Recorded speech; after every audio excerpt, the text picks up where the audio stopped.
Türkiye başkası Ankara'da 13 saat isemsiz muhtaram tongşar. Bugün 2025 yılının 29 iyul seyşembe gün. Siz turdan tur efirde Türkiye Ovazı Radyosu'nun Tatar tilindeki topşarını tanıysınız.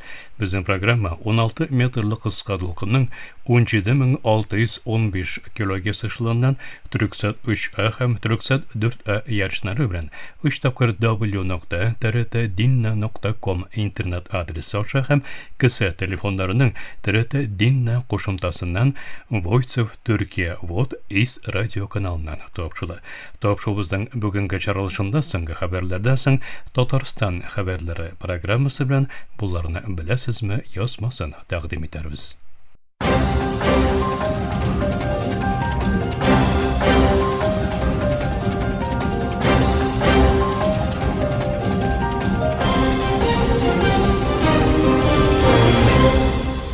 Türkiye Ovazı dokunlarında soңғы haberler. Angliyada 200'den köbrek halk ышанычлысы Baş minister Keir Starmer'ga Filistin devletinden tonlarga çakırıp xat imzaladı. Hükümette urun ministerlerden birisi Büyük Britanya'nın 2029 yılda ötkürülecek umum soylav aldığından Filistin devletinden tonlayacağını bildirdi. Düşenbe günü Sky News'ga əngəmə biruşu Savdo ministri Johannes Reynolds, ministerlerinin Filistin devletinden tonlarga tölövlerin hem bunu yasayacaklarını aytdı. Reynolds bu adım hazırki parlament şurunda yasalacak mı yok mu degan soruğa "Eye, şuşu parlament vaqtında bulacak. Elbette ihtiyacımız bulgan inisiativini təmin etken şuraqda" dep cevap berdi. Reynolds, "Ama şunu unutmağız, biz bunu baritek bir tapqır yasayalabız. Eğer bu simbolik rəvişdə başqarılsa hem berilişlerini toqtata olmasa, ondan soňғы adımımız nindi bulacak" dep istedi.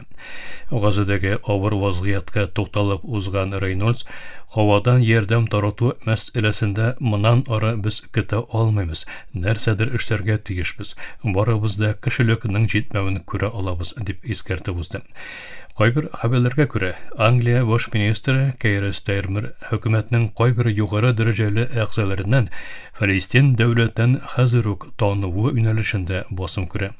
Parlamentning Tışkı Münasebetler Komiteti de yakın vaqtda hükümetke İsrailler hem Filistinler için iki devletli şeçiliş azilligi qısalarında Filistin devletinden qıyyu hem tevekkül rəvişdə tez orada tanırga çakırdı.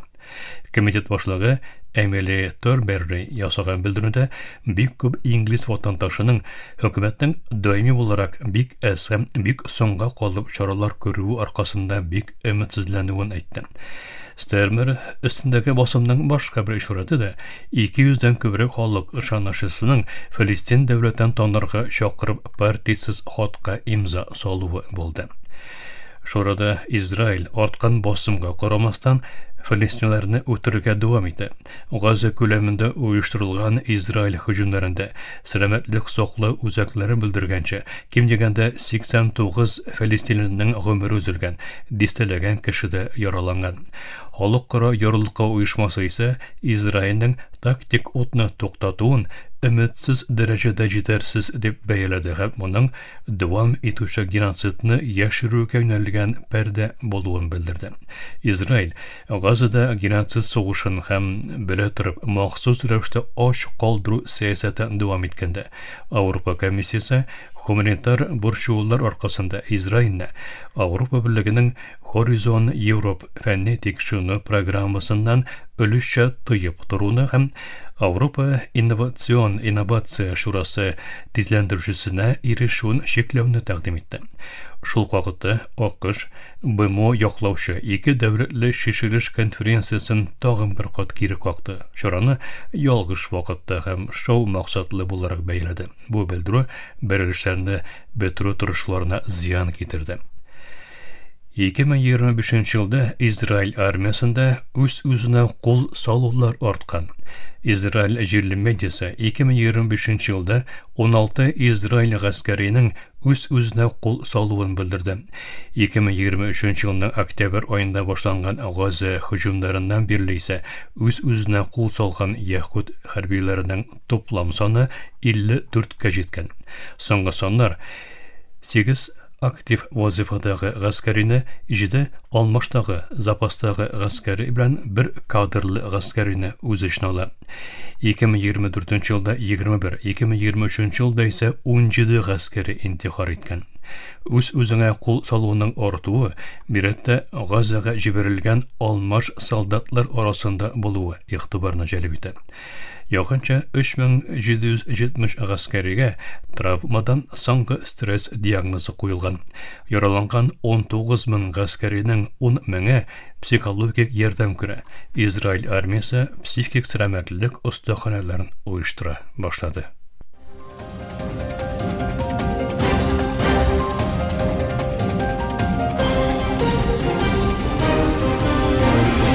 Türkiye авазы долкыннарында соңгы хәбәрләр тыңлыйсыз. Көчле яңгыр һәм су агымнары Кытай башкаласында 30 кешенең үлеменә сәбәп булган. Хинхуа хәбәр агентлыгы яңгыр аркасында Пекиннән 80 меңнән күбрәк кешенең эвакуацияләнүен белдерсә, илбашы Чингпин үлемнәрне минимумга төшерү өчен күмәк коткару буйрыгын бирде. Рәсми Хинхуа хәбәр агентлыгы белдергәнчә, Пекиндагы көчле явым-төшем аркасында 30 кешенең гомере өзелгән. Хинхуа сишәмбе көндә Пекинда һәм тирә-ягындагы вилаятларда көчле яңгырның дүшәмбе көнне артуын һәм башкаланың төньяк төбәкләрендә дәвам иткән шушы туктаусыз аграттан тыш явым-төшемнең 543 мм-га кадәр җитүен хәбәр итте. Үлемнәр Пекинның таулы төньяк төбәкләрендә барлыкка килгән булса, 28 кеше, Биюнда 2 кеше исә Янхинга һәлак булган. Хинхуа хәбәренә күрә, көчле явым-төшем аркасында Пекиннан 80,322 кеше эвакуацияләнгән. Дүшәмбе төнендә Кытай илбашы Си Цзиньпин үлемнәрне минимумга төшерү өчен күмәк коткару эшчәнлегенең башкарылуы буйрыгын бирде. Хинхуа җиткергәнчә, Си Цзиньпин соңгы су басу фәлакәтенең Пекин, Хэбэй, Җилин һәм Шаңдун кебек төбәкләрдә мөһим күләмдә үлемгә һәм матди зыянга сәбәп булуын белдерде. Таиланд Камбоджаны отны туктатуны бозуда гаепләде. Таиланд армиясе килешүгә ирешелгән яңа отны туктату башланганнан соң бары тик берничә сәгатьтән соң Камбоджаны бәхәсле чик буенда отны туктатуны бозуда гаепләде. Малайзиядагы тынычлык сөйләшүләреннән соң ике тараф дүшәмбе көнне борынгы гыйбадәтханәләр урнашкан бәхәсле төбәкләрдәге берләшүләрне бетерү өчен шартсыз отны туктату мәсьәләсендә килешкән иде. Таиланд армиясе сушчысы Камбоджа көчләренең Таиланд җирләренә һөҗүм оештырып, килешүне бозуын алга сөрде. Камбоджа исә бу раслауны кире какты. Киренкелеккә карамастан, һәр ике як хөкүмәте дә региональ командирлар арасында үткәрелүе планлаштырылган яки башланган сөйләшүләрнең тынычлык барышы кысаларында дәвам итүен белдерде. Иран тышкы эшләр министры АКШ яки Израиль тагын бер һөҗүм оештырган очракта тагын да тәвәккәл һәм каты итеп җавап бирәчәкләрен әйтте. Белдерү АКШ илбашы Дональд Трампның Иранның атом тыш программасын тармар итү белән янавыннан соң ясалды. Аппас Аракчы Иранның медицина, радиоизотоплар һәм атом тыш энергиясе реакторы ягулыгы кебек тыныч атом тыш эшчәнлегенә игътибарны юнәлтеп, бу эшчәнлектән ваз кичелү өчен читтән ясалган басымнарны кире какты. Хәрби катышуның Иранның атом тыш ниятләре белән бәйле бурчуларны бетермәячәген, бары тик сөйләшүләрнең шешелеш була алачагын искәртеп узды. Израильнең моннан алдагы һөҗүмнәреннән соң АКШның Иранның атом тыш корылмаларына оештырган соңгы һөҗүмнәренең нәтиҗәсе әле һаман анык билгеле түгел. Төрек һава юллары Airbus A350ләр өчен Дубай Ислам банкы белән килешүгә кул куйды. Төрек һава юллары Airbus A350 очкычларын сатып алу өчен Дубай Ислам банкы белән яңа чорны ачып җибәргән килешүгә кул куйды. Бу Төрек һава юллары өчен ислами финанслау белән башкарылган тәүге очкыч сатып алу булды. Төрек һава юллары идарә шурасы башлыгы Әхмәт Болат килешүне Форса кулдагы оешмалары белән финанс хезмәттәшлек һәм инновациядә мөһим борылыш ноктасы буларак бәяләде. Дубай Ислам банкы югары дәрәҗәле җитәкчесе Атнан Джилван исә бу адымның ислами финанслауның глобаль өлчәмдә арткан әһәмиятен күрсәтүен әйтте. Бу килешү Төрк һава юлларының стратегик үсешенә булышлык итеп, Швейцария франкы акча берәмлегеннән ислами финанслауны портфолиосына өстәве белән Төркия Берләшкән Гарәп Әмирлекләре икътисади мөнәсәбәтләрендә ныгыта. Мактарам таңшасыз Төркия авазы документарында соңгы хәбәрләр тыңладыгыз.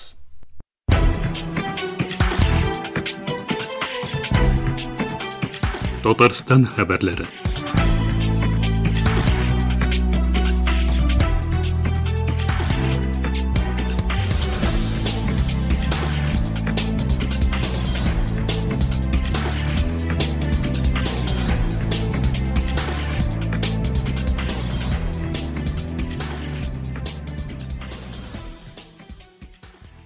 Мөхтәрәм тыңлаучылар, Русиянең КамАЗ мастер командасы 2025 елда Ефәк юлы халыкара ралли рейдында йөк машиналары зачетында ышанычлы җиңү яулап, 3 призлы урынны яулады.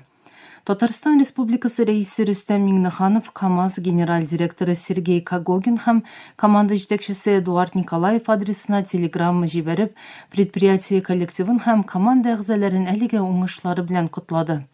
Ул шулай ук коллективның югары әзерлек дәрәҗәсен, осталыгын һәм бердәмлеген искәртте. Бу уртак казанышка үз өлешен керткән һәркемгә рәхмәт белдерәм һәм барыгызга да нык сәламәтлек, КамАЗ һәм Русия автоспортының данын күтәрүдә яңа уңышлар телим диелә телеграммада.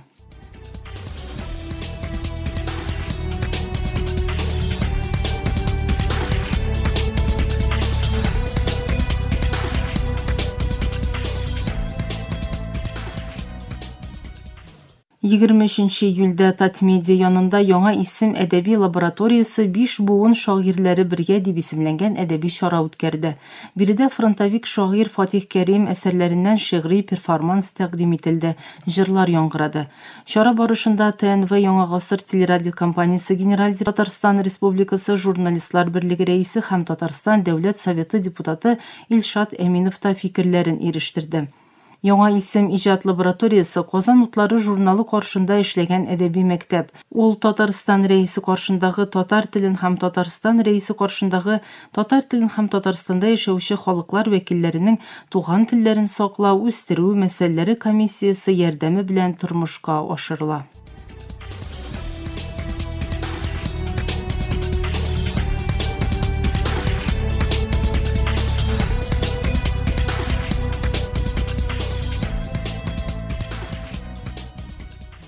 Бүгенге көн драматурглары әсәрләренә спектакльләр бөтен Русия конкурсына йомгак ясалды. Җиңүчеләр арасында Буа дәүләт драма театры да бар. Бу хакта Татарстан Мәдәният министрлыгы хәбәр итә. Катнашучыларны театр сәнгатенең әйдәп баручы эшлеклеләреннән торган эксперт комиссиясе бәяләде. Конкурс процедурасы йомгаклары буенча 17 спектакль сайлап алынды. Сайлап алынган театрларга яңа спектакльләр кую өчен финанс ярдәме биреләчәк. Премьерлар 1 августтан 1 декабрьгә кадәр көтелә. Мондый конкурсларны уздыру гаилә илкүләм проектының гаилә кыйммәтләре һәм мәдәният инфраструктурасы федераль проектының максат һәм бурычларына туры килә.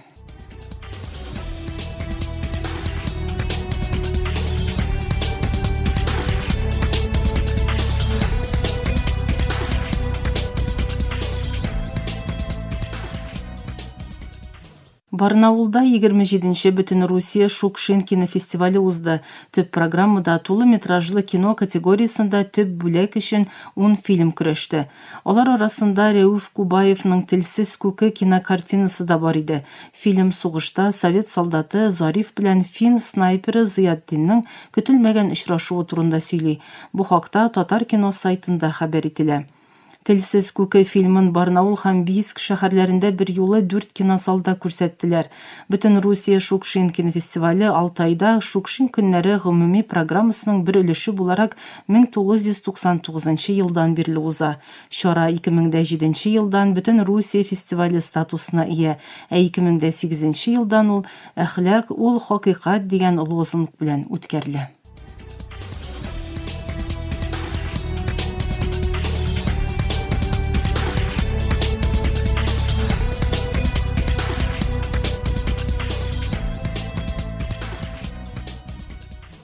Төркиянең Карс шәһәрендә урнашкан Кавказ университетының чордаш төрки телләр һәм әдәбиятлар кафедрасында эшләүче галимә, филология фәннәре докторы профессор Чулпан Зарипова-Четин Үзбәкстандагы Ибн Сина Бухара дәүләт медицина институты, Төркиядәге сәламәтлек фәннәре университеты һәм Төркия хезмәттәшлеге һәм координация агентлыгы ТИКа үткәргән сәламәтлек өлкәсендә тел һәм әдәбиятның әһәмияте исемле халыкара симпозиумда катнашты.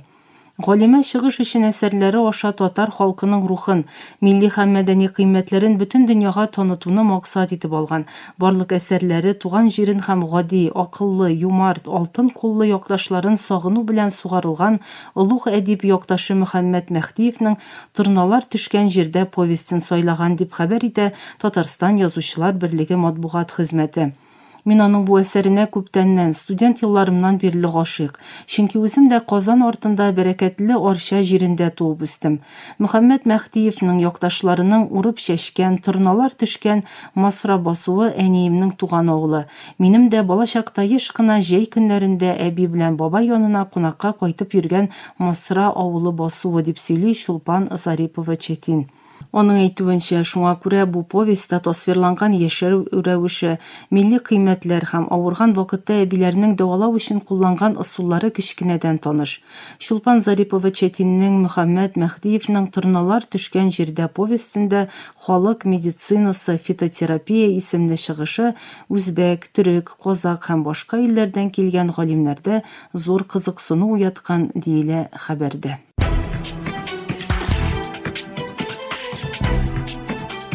Татарстан хәбәрләре.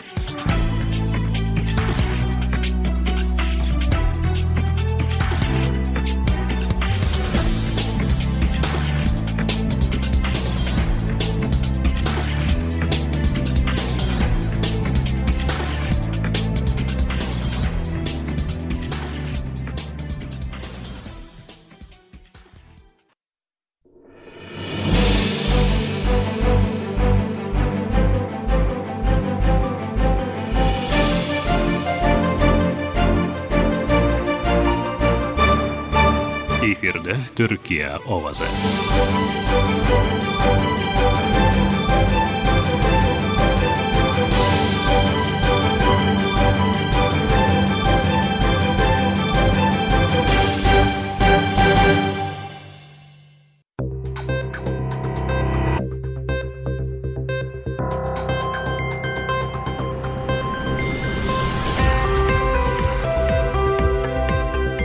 Буларны беләсезме?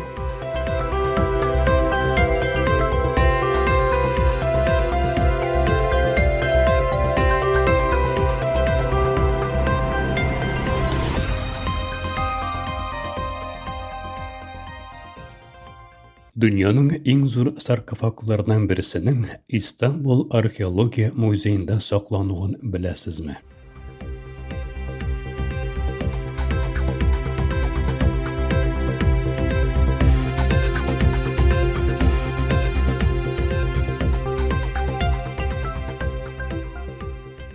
Бер 1887 елда Ливанның Сайда шәһәрендә табылган һәм Истанбулга алып китерелгән Искәндәр таш табуты, Сидон саркофагы, 25 тонналык авырлыгы белән дөньяның иң зур саркофагларыннан берсе. Искәндәр саркофагын беренче төрек археологы дип кабул ителгән һәм төрек музеологиясының әйдәп баручыларыннан Осман Хамди бей Сайдада эзләп таба. Осман Хамди бей 1887 елда Сайдада үткәргән казылмалар вакытында патша каберен таба. Бу каберләрдән 22 патша саркофагы чыгарыла. Сайда патшаларына караган бер төркем саркофагның җир асты каберлекләренә күмелгән булуы халыкара дәрәҗәдә дулкынлану уяндыра һәм хәбәр Европа һәм Америка журналларында чыга. Биредә табылган мөһим саркофаглар Истанбулга күчерелә. Араларында булган Искәндәр таш табуты яисә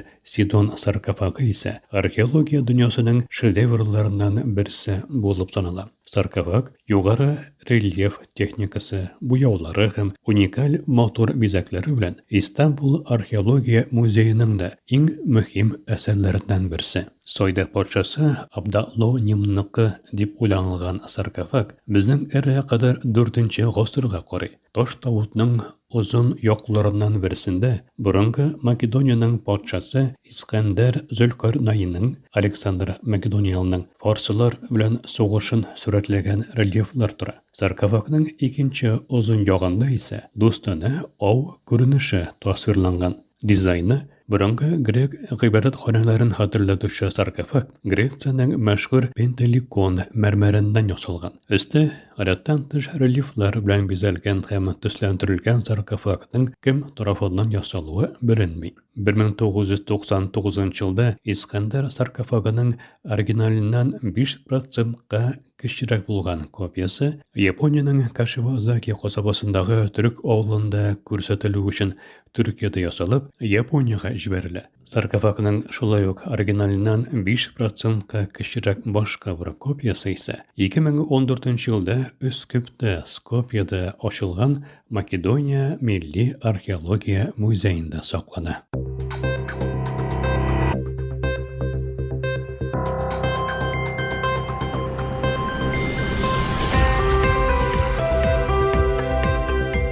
Буларны беләсезме?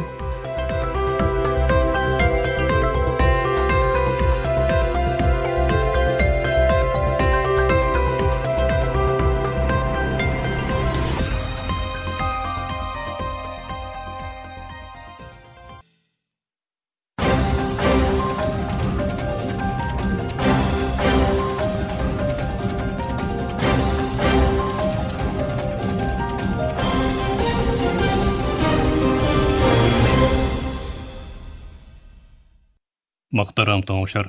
Төркия авазы радиосыдагы татар төрендәге тапшылары шушының белән ахырына якынлашты.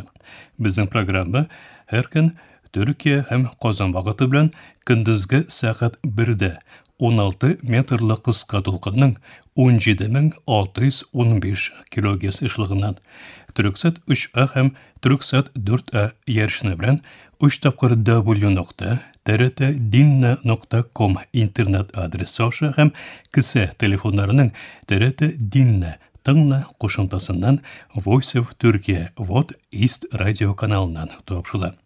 Ярты сәгатьлек тапшырыбызның кабатлавын Төркия һәм Казан вакыты белән сәгать кичке 8нче артыда 42 дәрәҗә көнчыгыш юнәлешендәге Төрксат 3А һәм Төрксат 4А ярышлары белән 3 тапкыр w.trt.dinna.com интернет сәхифәсе аша Вот Вес радио каналынан тыңлый аласыз.